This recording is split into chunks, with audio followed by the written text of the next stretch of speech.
amin'ny fifeina lehibe indray no iarahantsika ny amin'ny teny mitia tonga amin'ny fotoana irentsika izay azontsika manaraka ny tenin'ny fampianarana indray larana ino moa zany fahafolo ny fampianarantsika ny amin'ny teny mitia miaraba manokana ny dada Malayay avy ny tenako Elia ary miaraba manokana ihany koa ny Osoa amin'izao fitondrasako ny teniny zao ary manona ny atsarana tsika tokantrano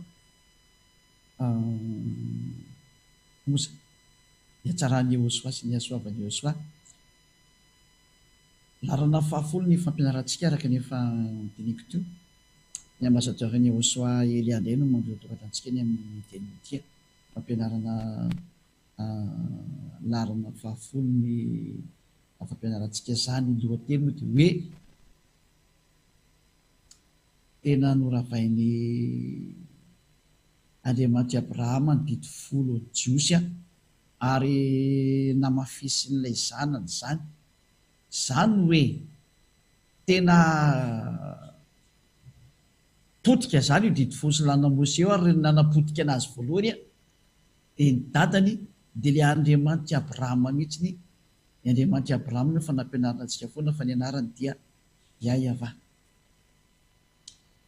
Mahitsy be zany ny teny ary mazava be mihitsy ny teny zao fa marim-pototra ny fampianarana satria ilay fanteny napetraky ny olona dia hoe ahoana moa zahatra napetraky ny dadany ko rahavany zanany zany dia foana moa zany ny tena fanteny napetraky ny olona rehetrarehetra zany hoe tena tsy mitombina mihitsy n'ilay teninao ambassadeur ny Osoa ny antony zavatra nomeny dadany ve dia ny zanany mianany mandrava azy dia iarahantsika mahita mihitsy nefa ny sary ankehitriny iarahana mahita mihitsy ny sary ankehitriny fa ina ilay sary misy tena ilay dadany mihitsy no nandrava an'ilay dito folo sy lalàna Mose voalohany indrindra ny anaran'ilay Andriamanitra Abrahama izay nandrava azy moa dia fa Yahva satria ny tapenany mihitsy ny fitandremana ny dito folo sy lalàna Mose no tapenany araka n'ilay Isia 66:3 avetsika vakina ndre mandeha zany izy Isia 66:3 famitinana keliny teo amin'ny larana fahasivy ty Isia 66:3 Isia 66:3 no vakitsika voninahitra dada Malayava azy Osoa zany izay mamonondry atao fanatitra dia ohatrany mamoraka vozona alika izay mamono omby dia ohatrany mamono olona izay mamonondry atao fanatitra dia ohatrany mamoraka vozona alika izay manatitra fanatitra hohanina dia ohatrany manatitra rakisoa ary izay mandoa didika azo manitra ho fanatitra fahatsirovana dia ohatrany misaotra ny sampy zany hoe io teny io zany dia mahitsy be mihitsy ny teny fa mametraka hoe tsy mety tsony ny fanaovana ny fisorohana bloqué amin'izay zany ny fisorohana ny dikan'io satria tsy azo atao tsony ny Levitikos 5:20 ray manontolo satria ny Levitikos 5:20 manao nyty resaka fanatitra sy ino fisorohana ity zany hoe zay mbola manao an'izany dia tovy amin'ireo zava-doza hoe ohatrany mamono olona ohatrany mamolaka vozona alika ohatrany manatitra rakisoa ary ohatra misaotra ny sampy zany hoe bloqué ny dada Yahva mihitsy ny fanaovana ny ino moa ny fisoronana izay ao amin'ny boky Levitikos 5:20 ka ny sary zany dia mametraka mazava amin'izay hoe ny ten'Andriamanitra hoe tsy azo ampiana tsy azo anesorana ny dito folo sy lalàna Mose raha vaketsika ny Deutéronomia 4:2 Deutéronomia 4:2 dia milaza mihitsy hoe aza ampianareo ny teny dia aza anesoranareo ny teny fantandremo ny didiny avy Andriamanitra reo izay nidiko anareo mametraka mahitsy be zany ny teny eto hoe aza ampiana ny teny dia aza anesorana ny teny tandremo fa didiny avy Andriamanitra nareo ka ny didiny avy Andriamanitra zany dia miteny mihitsy hoe tsy azo ampiana ary tsy azo anesorana ny dito folo sy lalàna Mose eto nefa ny dada Yahva mihitsy atandeny bloqué n'ilay Levitikos 5:20 ray manontolo izay fanaovana an'ilay fisoronana aventsika vakina kely aloha zay io fanamafisana foana ny hevitriko toko fena ambin'ny folo ity io nitapenany dada iava io nonka midiny fatelo ny hevitriko 16-3 de avy teo tsika miditra amin'ny namany 3 et 5 de avy teo apitsika ary zao no entiny arona raha miditra amin'ny fitoerana masina izy vantotrombola iray atao fanatitra noho ny ota sy ondrolahy iray atao fanatitra dorana aloha zany le hoe mitondra omby sy ondry le resantsika tarikatra amin'ny levitriko toko fa Isaia 66-3 de amin'ny andininy fahenina de ampanatony arona ny vantotrombola zay atao fanatitra ny ota zay ho an'ny tenany ka dia anao fanavotana ho an'ny tena sy ho an'ny ankonana izy zay eto zany de hoe misy koa zany ny fakana le vantotrombola ho atao fanatitra noho ny ota sy ny maro zay mafa zany de etsy ambany retsika mahita an'le hoe fakana izy mizy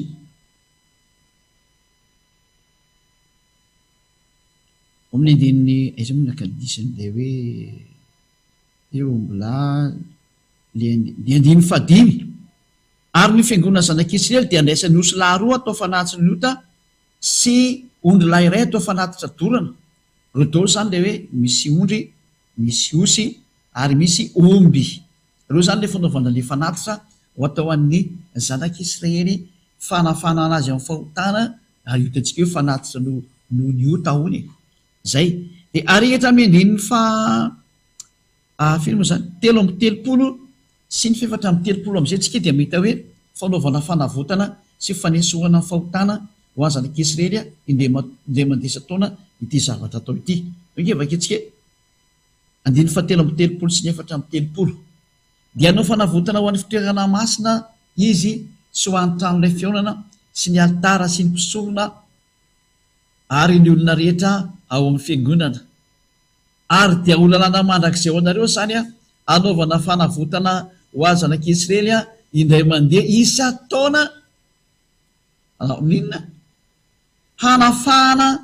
hahafany amin'ny fahotany rehetra ka ny fanafana amin'ny fahotana rehetrarehetra ho any zanak'Israely zany dia atao indray mandesa taona amin'ny fitondrana nyity fanatitra ity de ny omby ondry osy zany io mihitsy zany io fanafana amin'ny fahotana io mihitsy no ny bloqueny dada iava hoe tsy azo atao ntsony nefa ny ariny didiny teo hoe lay didy amin'ny Deutéronome 4 teo hoe aza nampiana aza nesorana dada iava nefa de tena trandiny nataony de inona nataony bloqueny avy hatrany le hevitriko toko fahina ambin'ny folo midika zany tsisy tsony ny fanafana amin'ny fahotana adalany zay miditra ao anatin'le didy folo sy ny lalàna Mose zany de reo zay mitandrina sabata mifadiko soa mpandoam-pafolo karena ireo moa zany tena important be am'zareo io adalàna ao zay miditra am'zany hevitra zany sy mbola manaraka an'izany didy folo sy lalàna Mose zany tena adalàna mihitsy ny ianao efa tsy fahendrena ntsony efa mitady fahafatesana ho any amin'ny elo mandrakizay ianao ray zay aloha faharo io teny io de fa midika zany fa tsy azo hidirana intsony ny didy folo sy lalàna Mose fa tena rava tanteraka izy satria tsy navela hidirana intsony bloqué tanteraka mihitsy zany ary matoa izy ny bloquena de tsy mety intsony ny hidiranao sy hitsofotsofônao ao ary tsy manisy didy mihitsy na manana ito aty orina tsisy mihitsy tsisy tena hoe ao fa ovahana indray izy de ampidirinao indray nareo tsy misy an'izany mihitsy ary io teny io de ozy dada iava hoe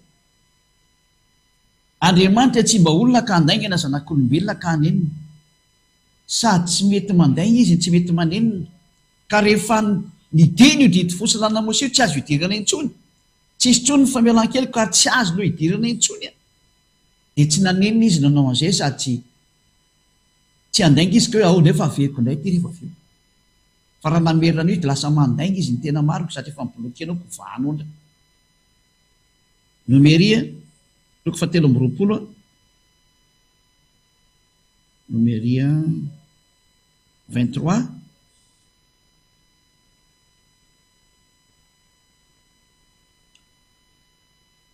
19 Nomeria 23:19 atsika zay Andriamanitra tsy mba olona ka handainga na zanak'olombelona ka haninona, moa efa laza va izy ka tsy ho efainy zany, na efa niteny va izy ka tsy hotoviny zany. Zany hoe Andriamanitra io zany tsy mba olombelona ka mandainga na olombelona ka manenina. Rehefa niteny izy hoe bloqué tya dia bloqué hatramin'ny farany io, ary tsy mandainga amin'izany mihitsy ny izy, na manenina amin'izany tsisy lainga mihitsy zany teny zany. Ka raha izy zany no resana dia efa niteny izy hoe tsy mety tsony mitazona an'io a, tsy mety tsony nareo miditra ao a, bloqué ko io a. Ka niny bloqué anazy dia izy tena ny mihitsy, izy ny nanomeny io fa izy koa no bloqué an'io.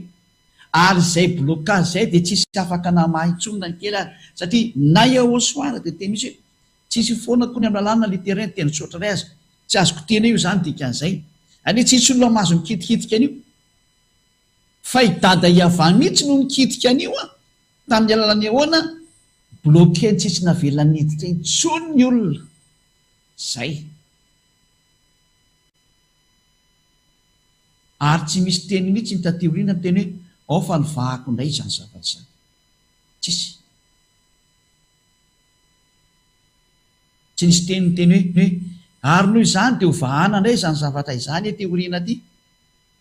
Ka ny navoan'ilay olombelona kely moa dia hoe rehefa tonga Yahosoa dia ny fanatsorona sy fanatitra latsa-dratsy malainao, fa ity aho tonga ao amin'ny horonam-boko no nanoratanao ahy, hanao sitraponao Andriamanitra.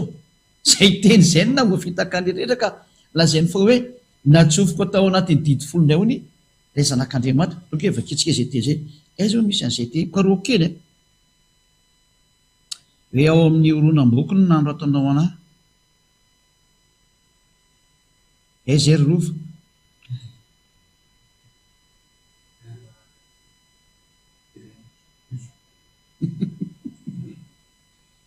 Ao amin'ny Salamo fa 117 zany jerevantsika zany.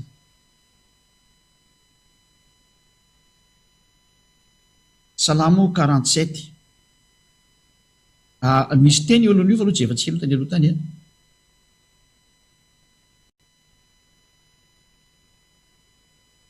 Ao amin'ny andininy fahenina, ao amin'ny andininy fahenina vaketsika aloha. Salamo 40 dia 6-47. Ny fanatitra latsa-dra sy ny fanatitra hoanina tsy mba sitraka ao, ny sofoka nataonao malady. Toy izany efa teny efa mazava be amin'ny zanak'Israely hoe tsy mety tsony ilay fanatitra latsa-dra sy ny fanatitra hoanina, tsy mba sitraka ao tsony ireny, ary ny sofoka izy nataonao malady. Ny fanatitra dorana sy ny fanatitra noniota tsy mba nilainao. Tanao tena efa tsy mety tsony izy, dia rehefa tsy mety izy dia nisy an'ity teny ity.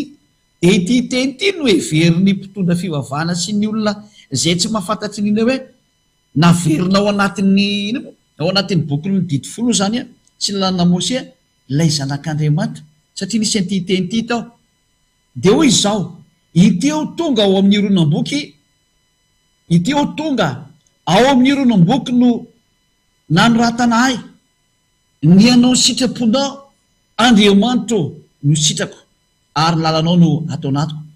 Dia io hoe ao amin'ny horonam-boky no nanoratanao ahy, nefa n'ilay dikany nanoratana anazy dia ilay teny milaza ny Yahosoa rehetrarehetra nataon'ny mpaminany, fa tsy midika hoe nandeha niverina nampitandrina didy folo Yahosoa ho an'ny jentilisa na ho an'ny olona, satria rehefa tsy nekeny Dada Iavà intsony ilay resaka fisoloonana, dikan'izay raha vatanteraka iny rafitra anankiray iny, tsy azo idirana, ary tsy naneniny Dada Iavà amin'izany teny izany, satria efa toetrany mihitsy hoe za tsy mba manenina izany, ary za tsy mboatra olombelona ka handainga. Fa rehefa niteny hoe tsy mahazo idirana intsony dia tsy mahazo idirana intsony, tsy mba ho tahaka ny olona mivadibadika io Andriamanitra io. Ka androany ny teny nohy dia rapitsinao, na Yahosoa miteny hoe aoka ny teninareo hoe deny, ary rehefa tsy dia tsy, fa ny ankoatra ny zetra dia avy any amin'ny devoly. Na ilay zanak'Andriamanitra zany teny izay mihitsiny, zany hoe rehefa niteny zany Dada Iavà hoe non, tsy mety tsony ny fisinoana, dikan'izay rava ny didy folo sy ny lalana Mose, satria tsy azo idirana intsony io. Fa Dada Iavà zany sady tsy mahazo, tsy hoe tsy mahazo fa izy tsy mety manao zany hoe androany izy manao hoe rapitso mivadika anao, hoe androany izy manao anao rapitso mivadika hoe, rehefa miteny izy hoe tsy azo idirana intsony dia tsy azo idirana. Ary ny porofolo zany tamin'ny hoe nidorana mihitsy ny tempoly mba tsy isanao nitsony ny olona. Ny fandorana ny tempoly mihitsy no midika fa tena tsy mety tamin'ntsony ny fanaovana an'ity resaka didy folo ity, ka nidorany mihitsy ny tempoly mba tsy isanao resaka fanatitra intsony eo anatrehany. Midika zany fa rehefa tsisy tsony ny fanatitra tsy azo idirana tsony io didy folo sy lana Mose io. Zay ny tika zany rehetra zany. Ka ho antsika zany zay mandeha rehetra ny teny dia zao tsy misy tsony ny teny laza teo rena hoe afaka miditra ao anatin'io didy folo Yahosoa na n'ilay zanak'Andriamanitra, satria nahoana tsy azo anampiana io, tsy azo esorana. Ny lalàna ny famelan-keloka tamin'ny zanak'Israely tamin'ny didy folo, ny lalàna ny famelan-keloka tamin'ny andro ny didy folo dia ivatotrombo lasy io, ondry lasy ny osolahy io, ireo no ampiasaina ho famafana ny fahotany andriamandesa taona. Izay ilay tsy azo esorina amin'ny didy folo sy lalàna Mose raha vao mitandrina ny didy folo sy lalàna Mose ianao. Ka raha tonga kosa ny teny ity hoe anao ny sitraponao ao anatin'ny ronam-bokony na noratanao resaka hafa mihitsy n'izany teny zany, resaka hafa mihitsy n'izany. Ity ilay atao hoe ilay zanak'Andriamanitra izay ho tonga hanesitra ny fahotany zao tontolo zao izy lay fanesoran'ny fahotany zao tontolo zao tsy miditra ry amin'ny didy folo ny resaka, satria tsy afaka miditra any intsony ty zanak'Andriamanitra ity, fahalalana hafa amin'izay no metiny satria ilay didy folo sy lalàna Mose efa bare. Dia rehefa ny barena dia ozy ny tenin'ny Yahosoa hoe aoka ny teninareo hoe ny dia, ary rehefa tsy dia tsy, fa raha manao eny sy tianareo dia volona nanao ani. Ka raha dada iavana anao hoe tsy ka nisy ny teny hoe eny tampoka indray mety ambadika dia volina nanao ani. Hoe avakitsika ny tenin'ny Yahosoa aiza moa misy aniny teny iny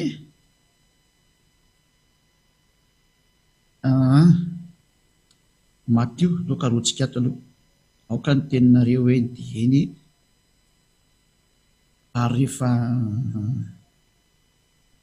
tsia dia tsia izany rova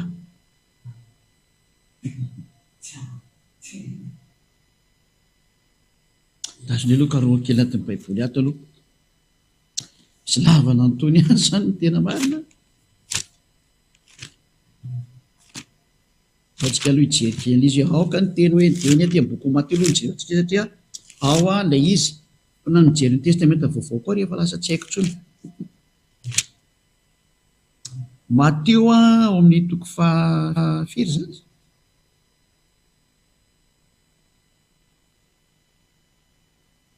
Raha misy mahita anazy malakilaky dia mba voakely malakilaky izy. Atsika mba tsy taraiketo zany. Aoka ny tenareo hoe ny dieny. Matteo 5:37 zay ngamba izy io Matteo 5:37 Matteo 5:37 ozy Yahosoa zany eto no miteny fa aoka ny teninareo hoe ny dieny ary rehefa tsy dia tsy, fa izay mihoatra an'izany dia avy amin'ny divoly. Ilay ratsy zany io tiako teneny io. Ka eto zany ny teny voalaza marina rehefa ny teny zany io dada iava io hoe tsia tsy azo idirana tsony, dia tsy azo idirana tsony izy nidika an'izay. Fa tsy anao avantura ratsy anao any anay mbola ampidirana ihany, dia voly no manao an'izay. Rehefa ny teny dada iava hoe tsy mahazo miditra tsony nareo, rehefa izay dia tsy mahazo idiranao tsony nidika an'izay. Tsy azonao ampidiranao mihitsy zany hoe Yahosoa zany na hoe ilay zanak'Andriamanitra zany hoe ao fa tsofoka tondray ity, misy barazy eo ilay Deutéronome 4 dia hoe aza nampiana aza niesorana. Na ilay zanak'Andriamanitra kosa nanamafy an'izay hoe aza ampianareo ny teny ao anatin'io teny io tsy misy ho foana akory na dia litera na teny tsotra iray zany amin'ny lalàna. Hoy izy Yahosoa araka Matteo 5:18 zany hoe ilay dada malala iavany ny bloqué, ilay zanak'Andriamanitra kosa ny teny hoe tsy azoko teny io teny io, tsy azonao atsofoka ao anatin'ny didy folo mihitsy zany io zanak'Andriamanitra io dika zay. Zay mihitsy moa ko tiako apetaka eto amin'ilay sary ratsy nataonareo olombelona hoe nobatainareo indray ilay zanak'Andriamanitra dia natsofoka reo tao nareo fa tsy zanak'Andriamanitra fa zavatra efa tsy izy Andriamanitra tsy izy natsofoka nareo iny. Lova ketsikara ny teny Yahosoa Matteo 5:18 fa namporofona aminareo hoe na ilay zanak'Andriamanitra dia nanizigizina fa tsy azo ampidirinareo anatin'ny didy folo zany mihitsy izy, satria tsy azo anampiana ny teny ao, tsy azo anesorana ny famelan-keloka ao anatin'ny didy folo dia tsy azo anampiana, tsy azo nesorana fa tsy maintsy oly sy osy ary ombo ny azo atao ao, fa tsy azo soloana olona. Noho izany tsy azo atsofoka ao mihitsy io zanak'Andriamanitra io, fa zay nanao an'izany dia voly daholo, nefa dia tena nanao an'izany daholo ny rehetrarehetra.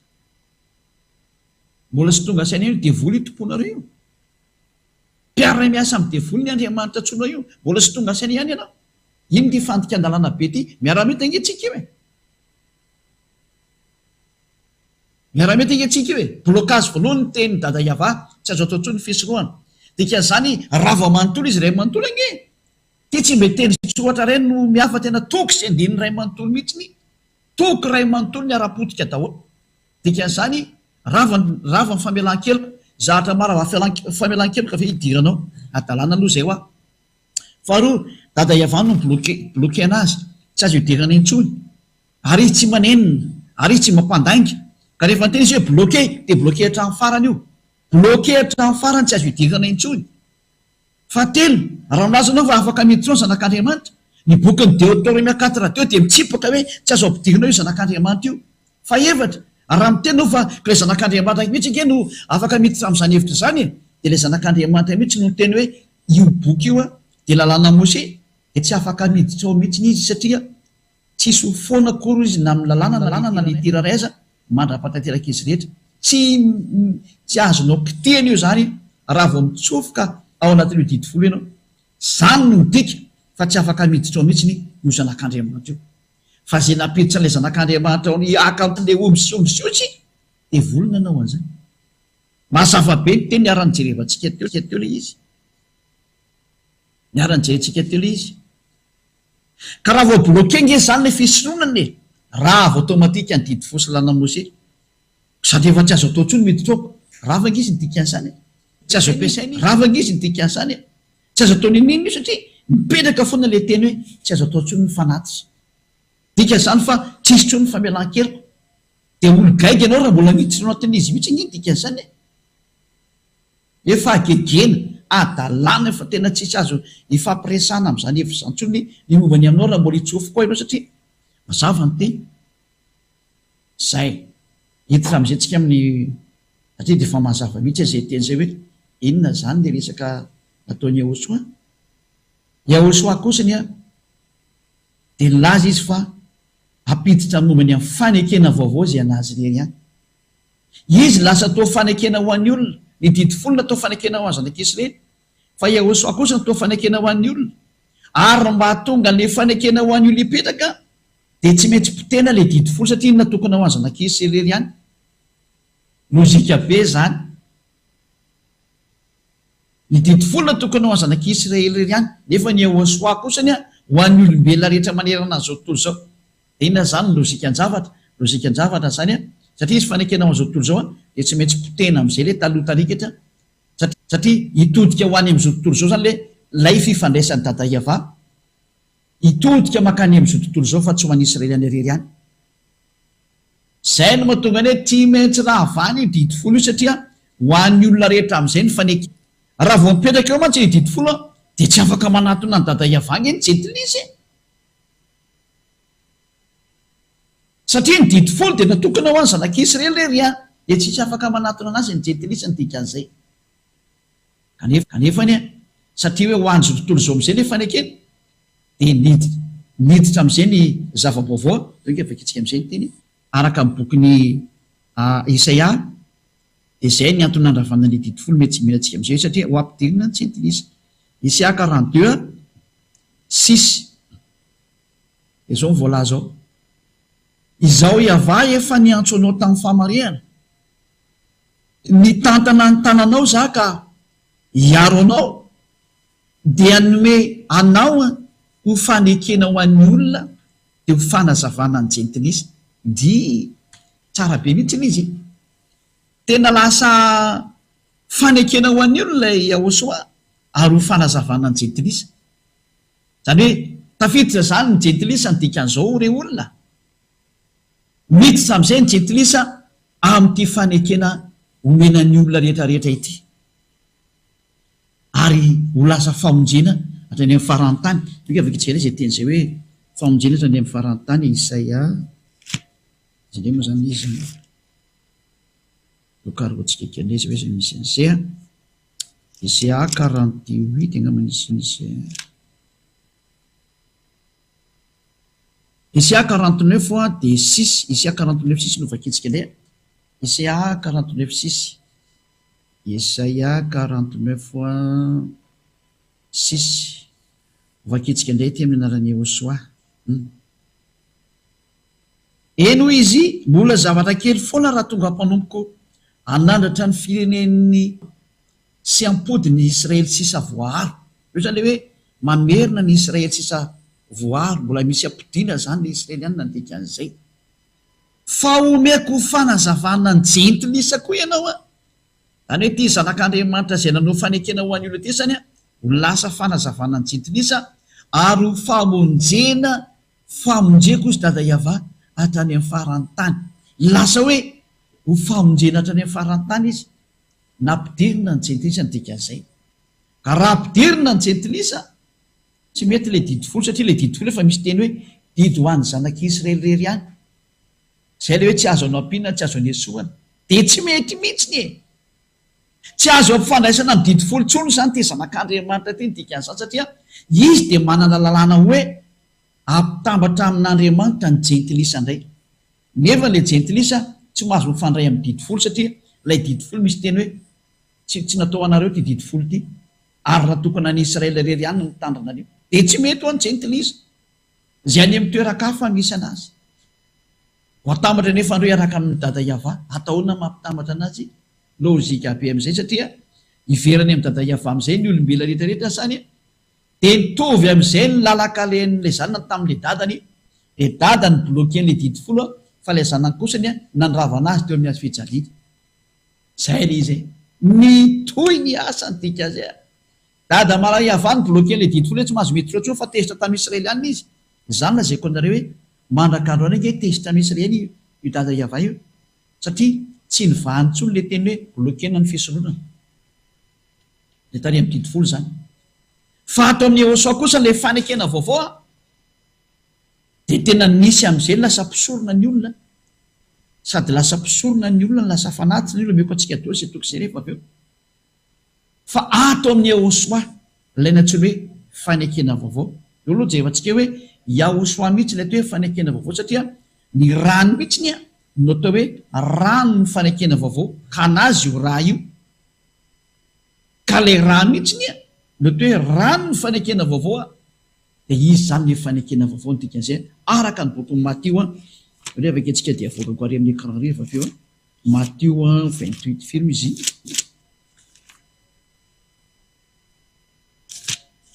jevatsika ndray aloha Matteo 28 27 anoany zany 27 28 ataotsika ary hijery le Matteo 27 28 eo ngamba nisy Matteo 28 lo sao de 10 26 ty sa 28 ohatrany tao 26 Matteo 26 de andininy fa 28 eo ngamba nisy zay da soary hoe amin'ny andininy fa 27 Matteo 26 27 ary nandraikapoaka izy ka noho ny efa nisaotra dia natony azy ka nataony hoe sotronareo rehetra ity de 28 fa ity no rako de ny amin'ny fanekena zay latsaka ao amin'ny maro ho famelan-keliko de io fanekena moa zany misy fanamarena kely io de fanekena vaovao izy io any amin'ny any ambanimbany any fa amity moa tsy misy satria ty application de tsy miteny zay fa any amin'le baiboly any de misy soratra misy masafa mihitsy hoe fanekena vaovao petraka tsara eo zany le izy any hoe ity no fanekena vaovao amin'ny rako ny dika an'izay teny zay zany mipetraka zany fa le fanekena tary misy akarandro eo zany de rehefa niseho le zanak'Andriamanitra de io le atao hoe fanekena vaovao ka le fanekena vaovao zany matoy hipetraka de tsy maintsy miala le fanekena didy folo teo aloha tsy maintsy miala le fanekena didy folo teo aloha de ny fanekena zay misy lalàna Mose zany sy ny didy folo tsy maintsy miala iny zany ny dika an'izay manjary tsy tafiditra ny jentilisa raha mbola eo mihitsy ny io satria le didy fotsiny lana Mose efa nomenantsika teo fa natokana ho any zanak'Israely ihany, ary efa nibloquer nefa le izy hoe zay miditra eo dia lasa mpanota, ka zavatra mampanota ve nomena ny jentilisa aza aminareo? Dia idireo kely adalan'le olombelona, tena adalana mahatsiravina mihitsy nalainy zareo ny didy folo ny fisorohana ny esorona. Zany hoe anao manao resaka le reto zay mihitsy niverenako fonina iziko, dia ny batainy le zanak'Andriamanitra dia natsofony teo, tena adalana. Izao tontolo izao ny arananao an'izany, izany natao hoe devolona nampanao an'io, le Andriamanitra tsy izy ny tomponao no nampanao an'io, mahatonga saina fa tena nataony nanota tena faharatampony ny adalana mihitsy ny satria io zanak'Andriamanitra io tsy afaka mitsofoko amin'le didy folo intsony ny antony. Le teny eo amin'ny teny hoe tsy azona pita, tsy azona esorina, dia tsy afaka miditra eo izy ny dikan'izay. Diso aloha zany nareo, ary tena diso be mahatsiravina mihitsy. Ary le zanaka tsy nanohitra ny tenin'ny dadany, satria mahazanaka ny zanaka dia tsy mahazo manohitra ny dadany izy, ka raha ny tenin'ny dadany hoe bloqueko ty, dia izy koa tsy maintsy mandeha amin'izay hevitra zay. Inona amin'izay nataony azy? Tena nipotehiny teo amin'ny hazo fijaliana le izy mo vita le fanekena vaovao. Zay nataon'ilay zanaka zay. Eo antsika ary hijery zava-bitany araka amin'ny bokiny. Jereo tonga nantenareo aza manendrikendrika ny apôstôly zany, fa ny apôstôly ve izy ndray ve dehibe ko an-dada Iava hoe ao fa sokafana indray ty fa azo tandremana didy azo tany malagasy ny hafa firenena didy folo. Aza miteniteny foana mihitsy no ahenao. Lovaka antsika ny baiboly miteny hoe rava ny didy folo. Efesianina 2:15. Efesianina 2:15. Tiany nataon'le zanany ary ty, fanaraka tsara tamin'ny tenin'ny dadany. Efesianina 2:15.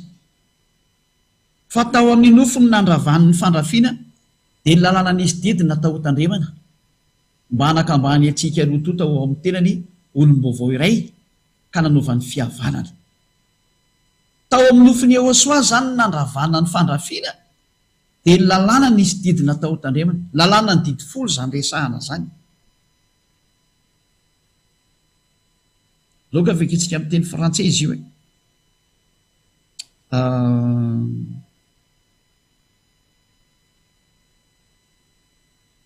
amin'ny teny frantsay Efesien izy misy teo Efesien 2:15. Efesien 2:15. Ino inge?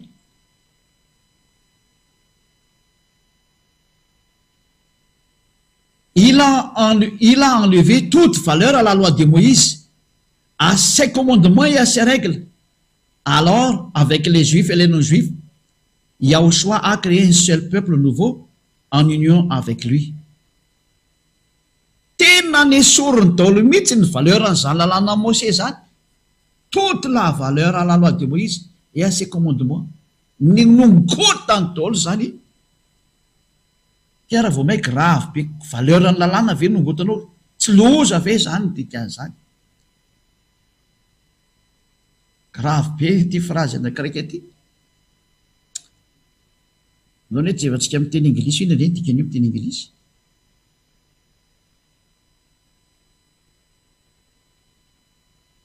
Mbola tsy namaky an'ity ato raha vao may koa tena tantara be. Avoaka riry teknisianina. Le teo sao dia tsy navoaka anareo? Ay. Ephesians chapter 2 verse 15. He abolished the Jewish law with its commandments and rules. Why?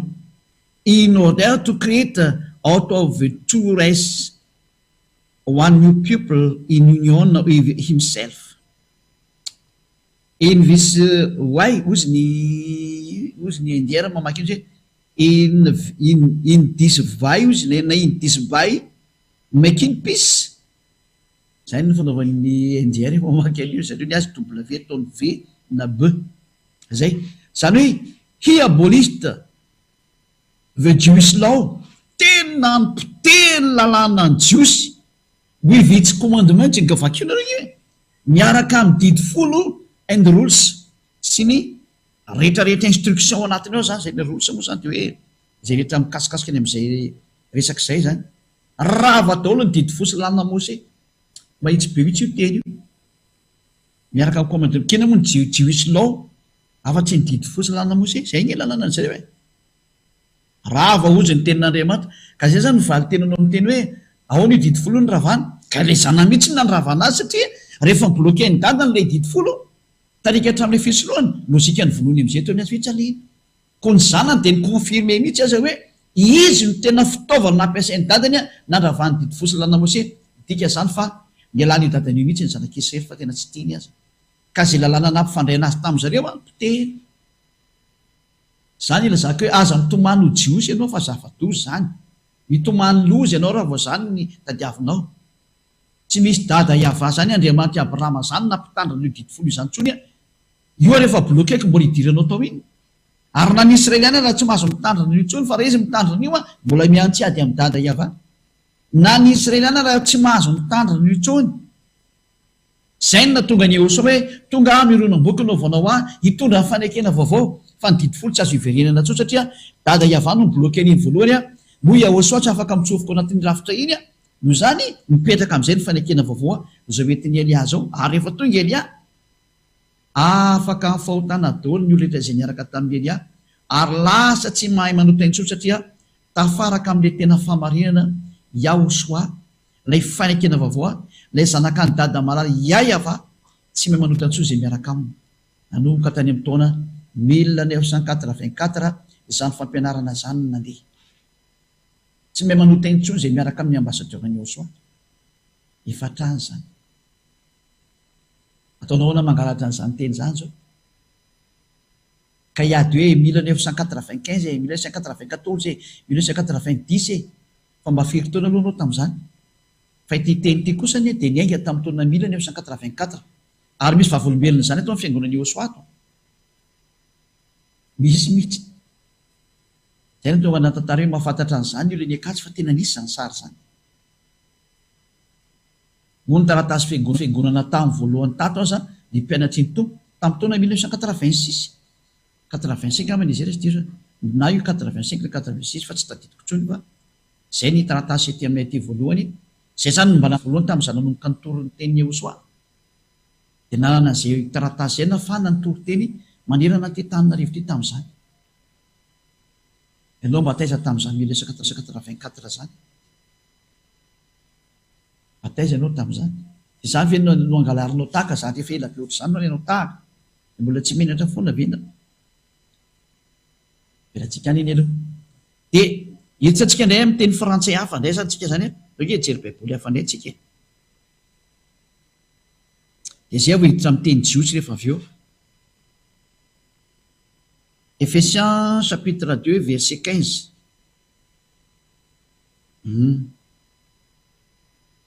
Ephésiens chapitre 2 verset 15 Ephésiens zany ayant anéanti par sa chair la loi des ordonnances io zany izy dans ses prescriptions afin de créer en lui-même avec les deux un seul homme nouveau en établissant la paix zany hoe ayant anéanti par sa chair la loi des ordonnances dans ses prescriptions zany hoe noravany tao amin'ny nofiny ny lalàna ny didy lalànao anatin'ny didy rehetrarehetra zany a dans ses prescriptions ao ny fitsipika rehetra ao anatiny ao ny didy sy ny fitsipika zany a rava tao amin'ny nofiny Iehosoa mazava be mihitsy io sary io mba hafana mampikambana olona anankiray a ho lasa anankiray a ny olona anankiroa tao amin'ny Iehosoa ary lasa napetraka ny fihavanana am'reto karazan'olo reto tsy iza moa fa ny jiosy ny jetilisa zany satria niady reo tamin'ny androny didy folo mandroaka fahafirenena mamono fahafirenena foana ny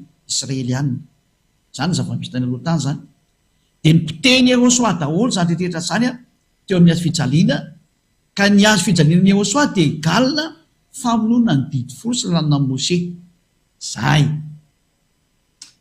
dao rehefa aketsika indray ny io zay baiboly katolika romanina amin'ny teny frantsay io a dao indray tsika hijery ny teny hébreu baiboly hébreu indray nijery evantsika eto ao amin'ny Sefer Efesim fa meko anareo fa averitsika ihany. Sefer Efesim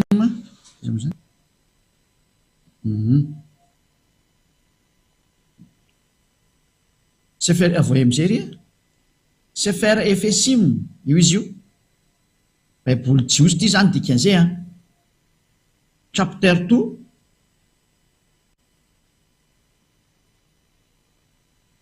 verse 15. Otra même miteny anglais ihany tsika zany rova raha mitokany ny transliteration to ambany et Torah habitsot vachkot sy maro samihafa tsy idirantsika iny. Fa ny resana eto zany nozy ny teny zareo jiosy resaka Torah ny resana eto dia ny didy folo sy lalàna Mose mihitsy zany ny resana eto hoy ny Baiboly ny jiosy na ny Sefer Torah ny jiosy. Ka raha ny Sefer Torah ny jiosy zany no miteny eto amin'ny Efesianina 2:15 fa Torah le izy inona ny dikany ary ato moa tsy misy teny frantsay na teny gasy fa dia tsy misy teny anglisy indray no raha tsika mijery zany izy moa zany teny anglisy amity. Voilà. By abolishing in his flesh the hostility which is the law of commandments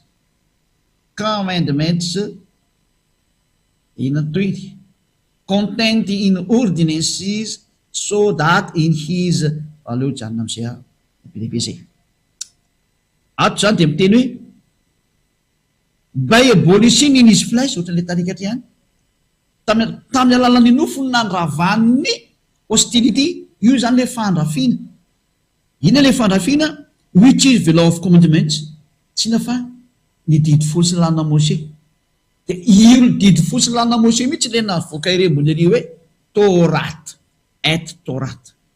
Ka ny Baiboliny jiosy zany dia mamoaka mihitsy fa ny rava teo amin'ny hazo fijaliana olombelona rehetra eto ambony tany dia ny Torah ary ny ateo Torah dia ny didy folo sy lalàna Mose.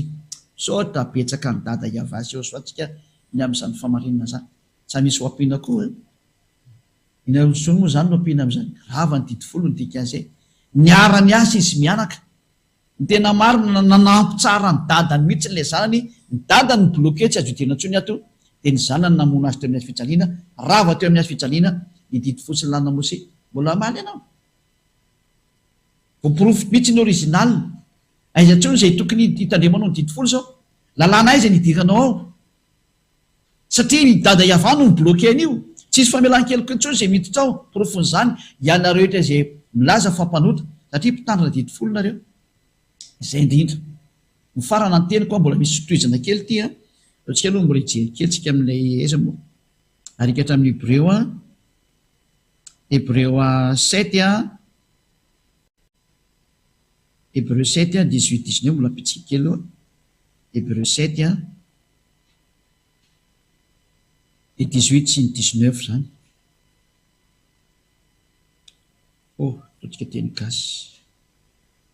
gasy Hébreu 7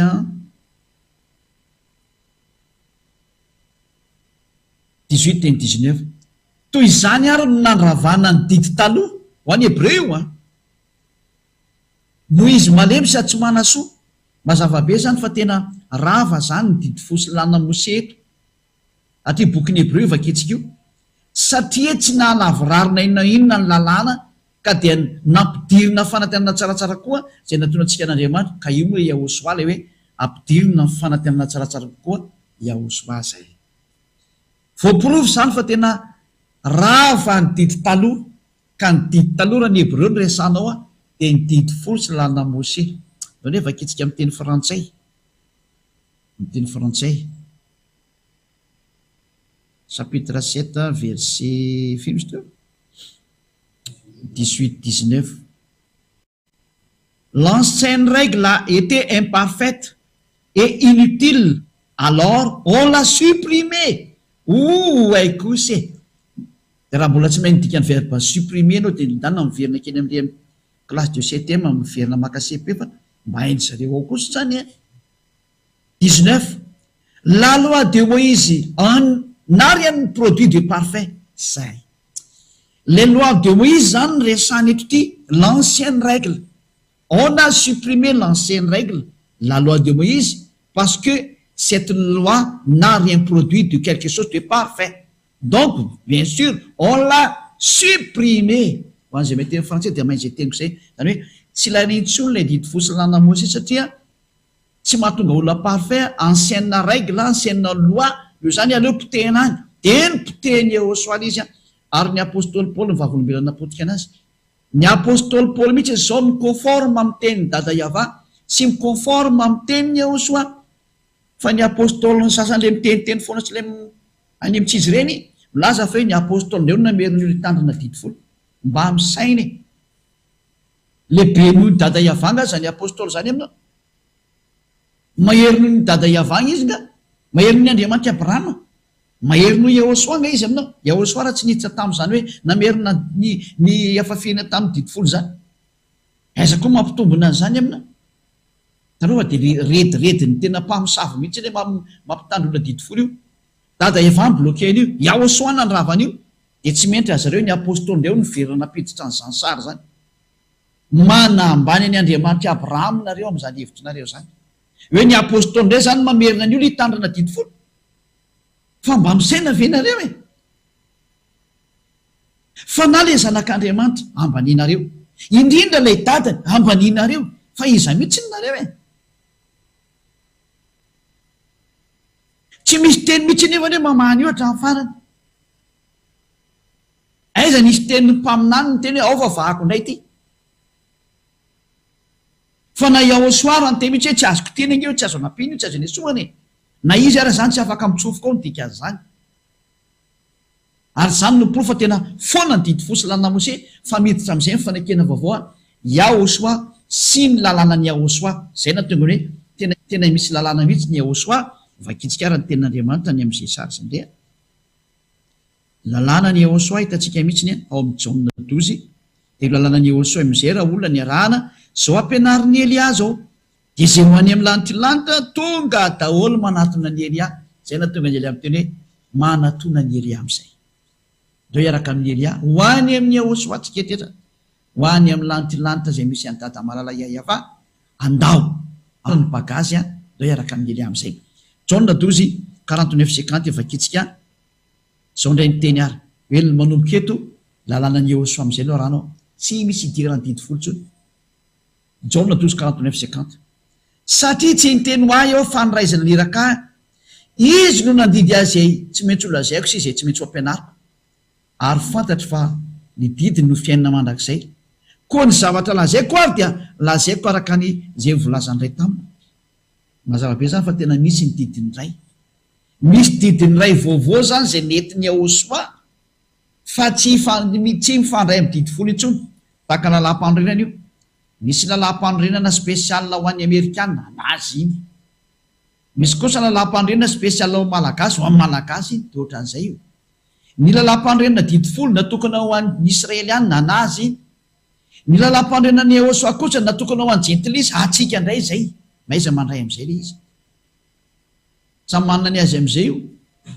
Zay teo vovonjy miaraka amin'ny Yehosoa manaraka ny lalam-panorenana ny Yehosoa zao ampianarin'ny Elia zao lasa olo masina tsy mahay manao tenitsony lasa tena olona tsara mihitsy ny ianao. Adala zay tsy mety tamin'izany. Zava mitenao fa zatra tsara nge ty ampianarinao ty fa ny devoly manapotika an'le famarinana foana e. Asakasakanao zay mbola heny feona devoly any ihany. Zay na tonga nampianatra hoe devoly ia madevoly azy dia tsy maintsy manaratsy Elia zany fa asany zany. Fa ny anjaranao kosa nya mieno amin'izay ny tenin'ny Elia dia fantary fa tena mpamonjy izy ary mpanavitra. Dao iaraka amin'ny Elia amin'izay. Any amin'ny lanitra tsika. Tena ho tantanako tongany ianao fa aza matahotra izany. Fa aviany zany Elia zany riverinany izy matoa navita nampianatra anao tahaka an'izao. Ary matoa ny résultat miaraka amin'ny Elia tsisy olona miha manao ratsy intsony. Afa-tsy ny devoly zay miditra ato dia mody manao ny adalàna izy mba hanaratsiana fanjakany Yehosoa. Avy izy anao miavaka eny foana izy efa avy eo. Fa ato amin'ny Yehosoa miaraka amin'ny Elia tena tsy miha manao ratsy intsony tena izy. Zay ny eo amin'ny Yehosoa zay. Zay le teo hoe miaraka amin'ny Elia zay. Mahafinaritra be mihitsy. Ka misy lalànan'ny Yehosoa ary amananantsika anazy i Korinthianina voalohany 14:37 ny apôstôly aza nametraka mihitsy ny hoe tena misy ny lalàna ny Yahosoa. Korintana voalohany 14:37 raha misy manao azo mpaminany, Korintana voalohany 14:37 na manana fanahy dia aoko ho fantany tsara fa didy ny tompo izay soratako ho anareo. Misy mihitsy zany didiny Yahosoa ny dikan'izay, ka ny didiny Yahosoa zao arahana atao amin'ny Yahosoa zao tsy misy ifandraisany amin'ny didy folo intsony, fa zay nipetraka atao anatin'ny didy folo rehetrarehetra hatramin'izay dia ireo izay milaza fa tsy maintsy mpanota ireo. Iny hoe efa olombelona mitany zany e, miala atao ny dikan'izay. Aza manaraka an'ireo intsony, andao anaraka ny Elia. Izao tontolo zao mihitsy no antsoko hoe andao anaraka ny Eliana rehetrarehetra, fa tena tsy mahay manao ratsy intsony zay miaraka amin'ny Yahosoa ilay toriany Elia Eliana no mitory zay teny Yahosoa zay. Fa ny ankoatran'ny Elia olona jiolahy sy mpangahatra ary devoly mpangalatahaka fotsiny tsisy nina fantany io. Mbola mpampitandrina didy folo daholo reny, raha ihany ny patroan'ireny ihany. Fa Elia kosany dia miaraka amin'izany dada malaya Yahva zay naniraka azy ilay namorona anareo sy Yahosoa zay nanamboatra anareo. Mifarana ny teny koa miraso antsika samy teny Yahosoa ny amin'izany teny zany ny beba manatony ny Yahosoa. Fa dio no mangalatra an'izao fampianarana zao rehefa resy lahatra aza manao an'izany. Zay ny lesona antsika amin'ny faraka 12 rea no antsika hariva afaka aza. Saotra betsaka dada malay avany amin'ny teny. Matoky hafa voarainy tsiray avy zay fahamarinana izay. Fantany mihitsy ny ankehitriny ny fahamarinana ary zany ny etsoko azy hoe ny fanahy zay iverina ho any aminao dada malay avao maiza mihaino ny tenin'ny Elia. Mangataka Elia ho afainganina ny famerenana ny fanahy rehetrarehetra zay ho any aminao dada malay Yahva, ho any aminao, ho any amin'ny lanitra, ho any aminao any, dia ho any aminao sy Yahosoa. Vonjeo ny olona, azarena ny olona dado, fa vonjeo izy mba hitodika ho any aminao. Voninahitra honao mandrakizay, amarino ny teninao dada malay Yahva.